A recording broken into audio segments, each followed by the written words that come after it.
മകരവിളക്കിന് 5 നാൾ മാത്രം ബാക്കി നിൽക്കെ ശബരിമലയിൽ തിരക്ക് വർദ്ധിക്കുന്നു. അന്യസംസ്ഥാനത്ത് നിന്നടക്കം നിരവധി ഭക്തരാണ് ദർശനത്തിനായി എത്തിക്കൊണ്ടിരിക്കുന്നത്. അതേസമയം തിരക്ക് പരിഗണിച്ച് പമ്പയിൽ സജ്ജീകരിച്ച സ്പോട്ട് ബുക്കിംഗ് നിലയ്ക്കലിലേക്ക് വ്യാഴാഴ്ചയോടെ മാറ്റും.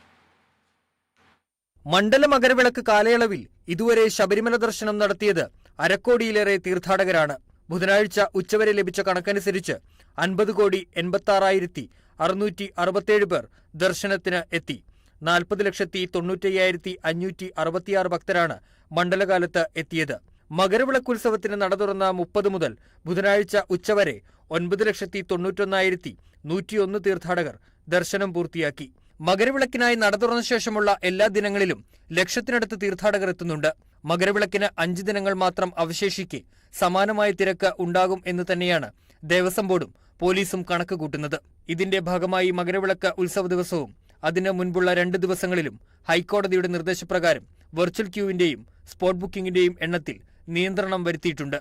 മകരവിളക്ക് ദിനത്തിലടക്കം സുഖദർശനത്തോടൊപ്പം തീർത്ഥാടകരുടെ സുരക്ഷ കൂടി മുൻനിർത്തി വിവിധ വകുപ്പുകളുടെ നേതൃത്വത്തിൽ മുന്നൊരുക്കങ്ങൾ ദ്രുതഗതിയിൽ പുരോഗമിക്കുകയാണ്.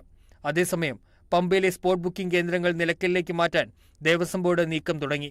പമ്പയിൽ പ്രവർത്തിച്ചിരുന്ന 7 കൗണ്ടറുകളാണ് വ്യാഴാഴ്ചയോടെ നിലയ്ക്കലിലേക്ക് മാറ്റുന്നത്.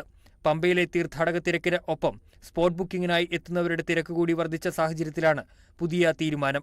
ഇക്കാര്യത്തിൽ പോലീസ് മുൻപ് തന്നെ ഈ നിർദ്ദേശം മുന്നോട്ട് വച്ചിരുന്നു. നിലയ്ക്കലിൽ നിന്ന് പ്രതിദിനം 5000 പേർക്ക് മാത്രം ബുക്കിംഗ് നൽകി പമ്പയിലേക്ക് കടത്തിവിടാനാണ് ഉദ്ദേശിക്കുന്നത്.